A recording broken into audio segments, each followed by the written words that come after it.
Now, I would like to invite Stephanie Askloff, Women Helping Women co-chair, to the podium to share a tribute to our 2020 honoree, Mary Riche.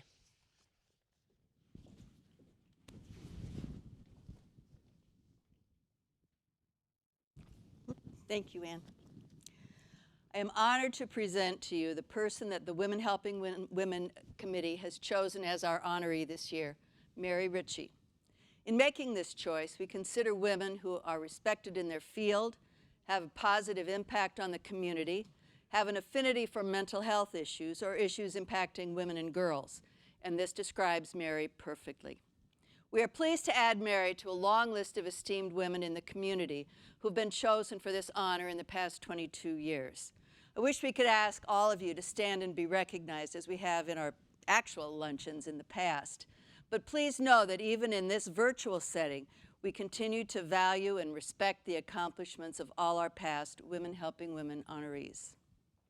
Mary is a native Iowan. She grew up on a farm in northeast Iowa and earned her undergraduate and graduate degrees at the University of Iowa. Professionally, Mary worked in Chicago and Washington, D.C. before returning to Iowa to work on a political campaign. She founded Riche Associates in 1980, a marketing and PR firm. But like so many women, she heard a different call. And in 1994, she began private practice as a licensed independent social worker, working with individuals and couples. As a practitioner of holistic therapy, she focused on combining the interconnectedness of mind, body, and spirit. And just last year, she retired from her practice. Some of Mary's many and diverse community activities and recognitions, almost too numerous to mention. She was the founder of a women's investment club, named a Woman of Influence by the Business Record, first chairperson of the Greater Des Moines Leadership Institute inaugural class, Small Business Advocate of the Year, past president of Planned Parenthood of the Heartland Operating Board and Foundation, past president of Chrysalis Foundation, founding member and first chairperson of the Iowa chapter of the National Association of Women Business Owners, and a member of the Des Moines Botanical Garden Friends Board. Personally, Mary's farm beginning allowed her to participate as a member of both boys and girls 4-H clubs, and she showed the grand champion Black Angus heifer at the Buchanan County Fair when she was 12. Mary's an avid gardener. Her yard is a testimony to her green thumb, and the rabbits find her plantings delicious. Mary's an avid photographer. You know this if you've seen her lovely spring photos on Facebook, as she uses both long walks and photography to cope with the shutdown. Mary's an avid reader. We've spent many years together in a wonderful book club. The discussions are always lively, and we sometimes even talk about the books. Mary is a diehard film aficionado. She is crossing her fingers that the Toronto Film Festival will go on as scheduled this fall so that she can attend for the 5th time. Most recently, Mary has dusted off her old 4-H skills and has sewn and given away dozens and dozens and dozens of masks.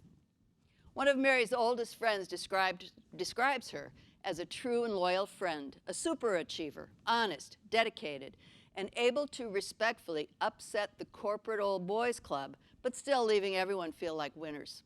And another friend offered this: I choose to believe that there is a reason that you are the honoree in 2020, the year of the coronavirus pandemic. It is because you have long been a frontline responder.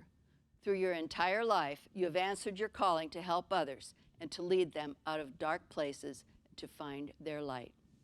Thank you. Mary?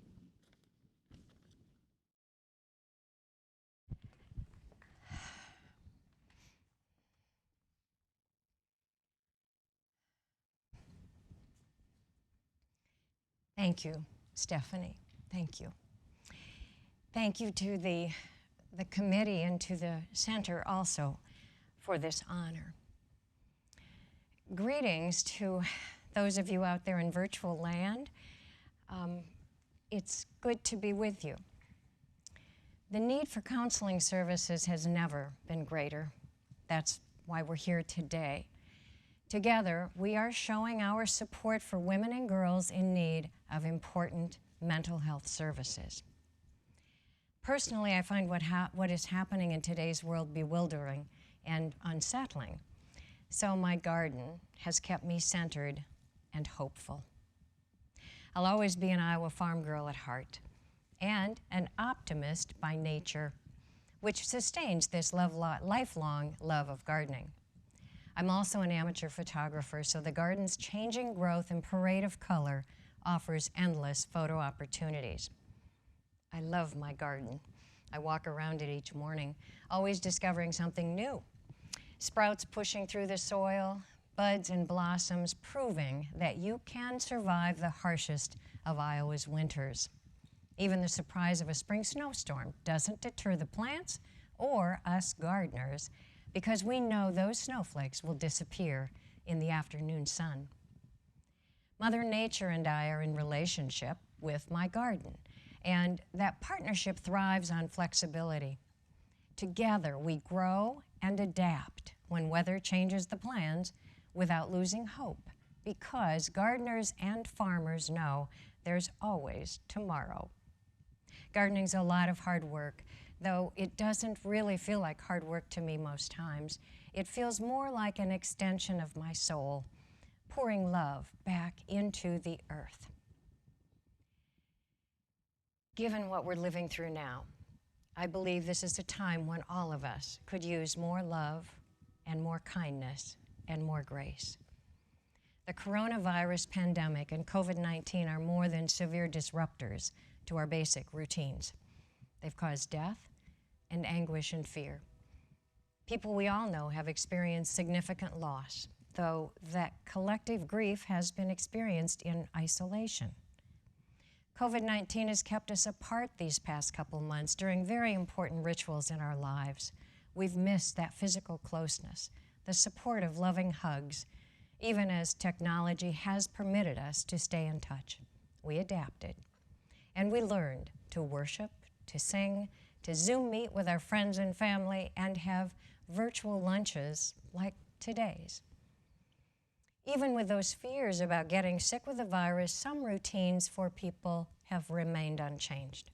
The work performed by essential workers has continued nonstop, from mail carriers to trash collectors to grocery store clerks to police and firefighters.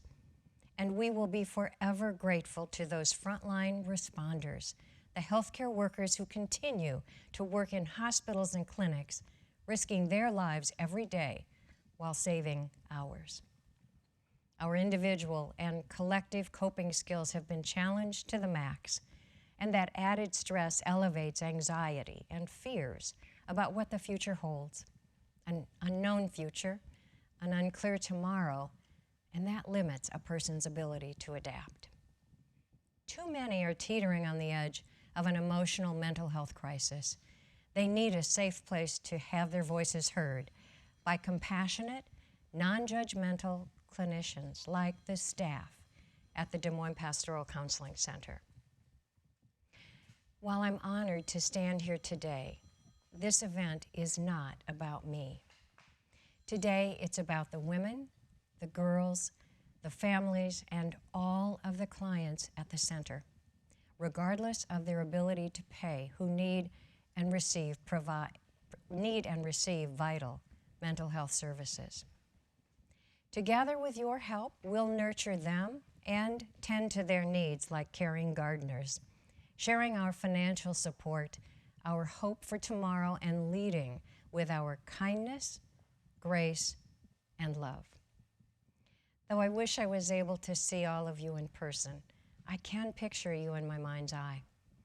More importantly, I feel your presence, and I'm grateful, because all of us are in this together. Blessings and peace to each of you. Thanks for listening. Namaste.